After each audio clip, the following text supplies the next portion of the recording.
વડોદરા શહેરના તમામ રહેવાસીઓ માટેની જે ખબર છે, જે શહેરમાં રહે છે એમને તમામને એક વાત તો શહેરની પરિસ્થિતિ માટે જાણકારી હશે જ કે વડોદરા શહેરમાં જ્યારે પણ કરોડો રૂપિયાના રસ્તા બને છે, વડોદરા મહાનગરપાલિકામાંથી ટેન્ડરો મંજૂર થાય છે, કોન્ટ્રાક્ટરો, નેતાઓ, અધિકારીઓની સાઠગાંઠથી જે ટેન્ડરો મંજૂર થઈ જાય છે, એવામાં વડોદરા શહેરમાં છેલ્લા 5 વર્ષમાં 1 અબજ રૂપિયાથી પણ વધારાના રસ્તા બન્યા છે અને દરેક રસ્તા 10 કરોડ, 15 કરોડ, 25 કરોડ એવી મોટી રકમના રસ્તાઓ બને છે.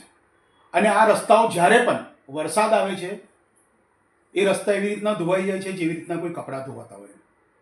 અને રસ્તા જ્યારે બનાવનાર કોન્ટ્રાક્ટરોને આ કોન્ટ્રાક્ટ આપવામાં આવે છે, ત્યારે ટેન્ડરમાં એક નિયમ પ્રમાણે નક્કી હોય છે કે કોઈ પણ રસ્તો જે કોન્ટ્રાક્ટર બનાવી રહ્યો છે તેને 5 વર્ષ સુધી તેનું તમામ દેખરેખ, રસ્તા પર ખાડા પડે, તૂટી જાય કે કંઈ પણ થાય તે રસ્તાનું રિપેરિંગ કામ એને જ કરવાનું રહેશે અને 5 વર્ષ દરમિયાન તમામ કામગીરી એ કોન્ટ્રાક્ટરની જવાબદારી બની જાય છે.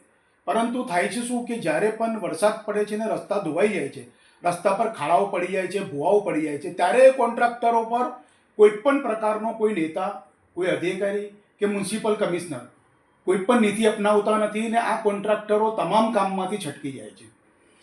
જ્યારે આવા કોન્ટ્રાક્ટરોને બ્લેકલિસ્ટ કરવાના હોય એવા જ કોન્ટ્રાક્ટરોને વડોદરા શહેરમાં કામો મળી રહ્યા છે. હાલ આ જ વરસાદના અંદર વરસાદ પણ ખૂબ ઓછો પડ્યો છે, તેવા સમયમાં વડોદરા શહેરના અનેક વિસ્તારમાં ભૂવા પડ્યા, રસ્તા પર ઠેર ઠેર ખાડા પડ્યા અને ખાડા પૂરવાના વડોદરા મહાનગરપાલિકાએ 4 કરોડ રૂપિયા મંજૂર કર્યા અને 4 કરોડ રૂપિયાનો ખર્ચો કર્યો. કટિબંધ દ્વારા તપાસ કરતા જાણકારી મેળવવામાં આવી, જેમાં જાણકારી મળી કે 4 કરોડ રૂપિયા કોન્ટ્રાક્ટરો પાસેથી નહીં પરંતુ મહાનગરપાલિકાએ ખર્ચ્યા છે. મહાનગરપાલિકામાં વડોદરા શહેરના લોકો વેરાના પૈસા ભરી રહ્યા છે, એમના વેરાના પૈસાથી તમામ કામગીરી ચાલે છે. આવી કામગીરી વેડફાઈ રહી છે ને વર્ષોથી આવા પૈસા વેડફાતા જઈ રહ્યા છે. તેવામાં ના કોઈ કોંગ્રેસના નેતા બોલે છે, ના ભાજપના નેતા બોલે છે. તો શું આવી રીતના વડોદરા શહેરનો વિકાસ થશે? વડોદરા શહેર સ્માર્ટ સિટી બન્યો, કાગળ પર મંજૂર થયો, પણ સ્માર્ટ સિટી બની નથી શક્યો. અત્યાર સુધી વડોદરા શહેરની જે પરિસ્થિતિ છે તે સુરત, અમદાવાદ કરતાં ખૂબ જ ગંભીર પરિસ્થિતિ છે. દરેક શહેરમાં રહેનાર વ્યક્તિને દેખાતી હશે. અને આવી ઘટનાના અંદર દર વરસાદના સમયે જે ભૂવાઓ પડે છે, ખાડા પડે છે, એમાં લોકો પડવાની ઘટના પણ સતત બને છે.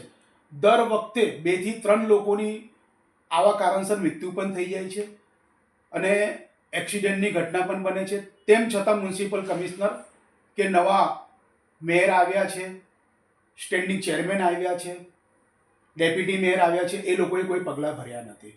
તો શું આવી રીતના વડોદરા શહેરનો વિકાસ થશે?